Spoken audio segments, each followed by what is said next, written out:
سڵاو هەم کاتتان باش ئێمە لێرە بەردەوامین میوانێکمان هەیە ئەویش بەڕێز گۆران عەبدولهادی سەرپەرشتیاری بەش لە دەستگای ئاراس. بەڕێز گۆران عەبدولهادی بەخێر بێن. زۆر سپاس بەڵاوەدەبوونتان. بەگشتی خوێندنەوەتان چییە بۆ گرنگیکردنەوەی لەم جۆرە پێشانگانە لە کوردستانە دەتوانێت چی بکات بۆمان؟ بەڵێ خۆی پێشەنگای نێودەوڵەتی کتێب لە هەولێر بەڕاستی یعنی وەکو فستیڤاڵ نەریتێکی ساڵانە دەورێکی زۆر مینی هەیە بەڕاستی لە کوردستان بۆ بە تایبەت لە هەولێر، ینی هەموو ساڵ وەکو کەلتور وەی لێ هاتووە، بەڵام چەند ساڵێکە پێش ئێستا لەبەر ئەزمەی کۆڕۆنا و ئەو تۆزەکە ئەو کێشانە چەند ساڵێک نەکراوە. شکر بەخوا ئەو ساڵ ئەو پێشەنگایە کرایەوە. دەتوانم بڵێم لێککە لە هەرە پێشەنگا سەرکەوتوەکان لە ئاستی عێراق بەس لە کوردستان نا، چونکە ئیقبالێکی سەردانکردن لە دەرەوەی کوردستانیش سەردانی ئەو پێشەنگایە دەکەن لە ناوچە جیازیەکان لە باشوور لە ناوەڕاستی عێراق. خەڵکێکی باش سەردانی ئەو پێشەنگایە دەکا و بە خەڵک تامەزروی ئەو پێشەنگایە. بەڵێ ئەمە تا چەند ئەو تێکەڵاوەیەکی باش لە نێوان چ نووسەران ئەدیبان کەسانی شارەزا لەم بوارەدا دروستەکان کردنەوەیان پێشانگایانە؟ بەڵێ خۆی ئەو پێشەنگایە هەر هەموو ساڵێک بەشێک لەو پێشەنگایە بەسکردنەوەی ئاشناکردنی کتێبەکان نییە، کۆڕ و کۆبنەوە دەبەستێ لەگەڵ نووسەرەکان، نووسەری بیانی دێنن ئەوجا عەرەبی، نووسەرە کوردیەکانی خۆمان لەسەر ئەو بابەتێکی گفتوگۆ و لەسەر ئەو کتێبە و چاپکراوانەی کە تازە دەیکەین و بەرەو ڕووی خەڵک پێشکەشی دەکەن و ڕوونکردنەوە لەسەر ئەو چاپکراوەکان دەکەن. ئاشنایەتیی باش هەیە.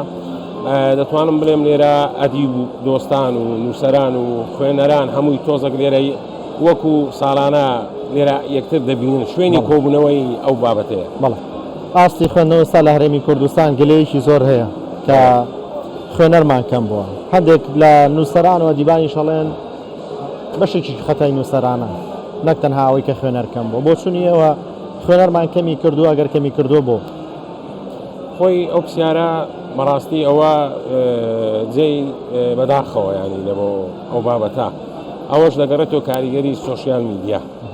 زۆر کاریگەریش تەواوی لەسەر و بە تایبەت لەسەر ئەو جیلەی ئێستای هەیە بەڕاستی، ینی ئەو خەڵکەی ئاشنای تیکتۆک و ئینستاگرام و فەیسبوک ئەوەندەی ئاشنای ئەو بابەتەیە ئاشنای خوێندنەوە نییە بەڕاستی.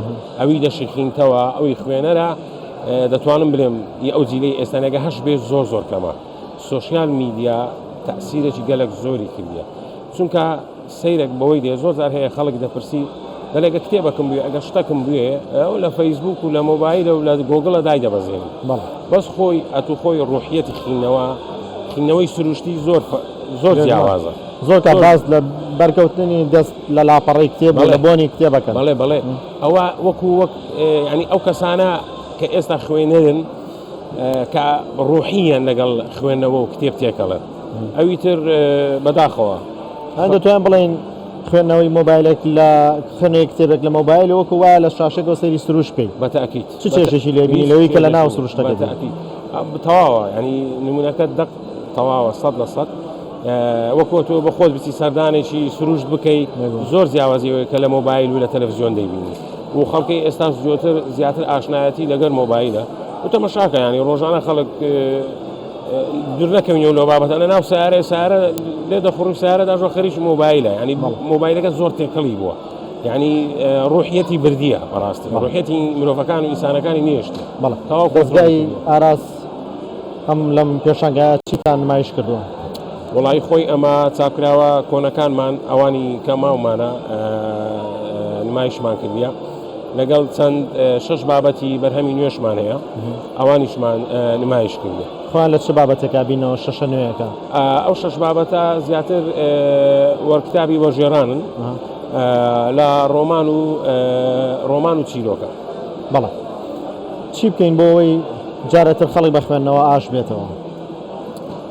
بەخۆی ئەگەر ناوەندەکانی پەروەردە تا چەند دەورە بینێ، سیستمی پەروەردە تا چەند دەورە بینێ؟ ئەوە خۆی لە بیدایەتەوە لە سەرەتاوە لە سیستەمی پەروەردە دەبی ئەو خوێندنەوە دەست پێ بکە، یعنی قوتابی دەبی لە قۆناغی سەرەتایی پەروەردەک بکرێ یان ساڵانە کتێبێک وەزارەتی تەربیە، کتێبێک ڕۆمانێک چیرۆکێک کوردی لەو مەرحەلەی لەو ئاستەی کە بتوانێت بخوێنێتەوە ئەوجا سێ ئیبتیدایی بی چاری ئیبتیدایی بی ملزەمی بکا بۆ تەڵەبەی ساڵێک کتێبێک بخینتەوە وە مامۆستا بتانی پرسیاری لێ بکە هەتا ئاشنایەتی و بەرامبەر خوێندنەوەی هەبێ بەردەوام بێ بستە هەرچە قۆناغێک بتوانی ساڵانە چەند کتێبێک بخینتەوە بەس بەداخەوەی ئێستا ئەو جیلا یعنی ئەوە دەبێت لە قۆناغی سەرەتاییەوە دەبی کۆنتڕۆل خانەوە دەشتا چەند دەورە بینە زۆر کات نووسەران ئەڵێن ئەوانەی کە خوازیاری خوێنەوەڵێن گرنگە کە سوکاریش دایک باوت کتێب بێنێتە نێو ماڵەکانەوە داینێ لە نێو ماڵەکە ڕۆژێکم ناڵی هەردەستی بۆ بای خوێنێتەوە بەتاکیت خۆی ئەوەش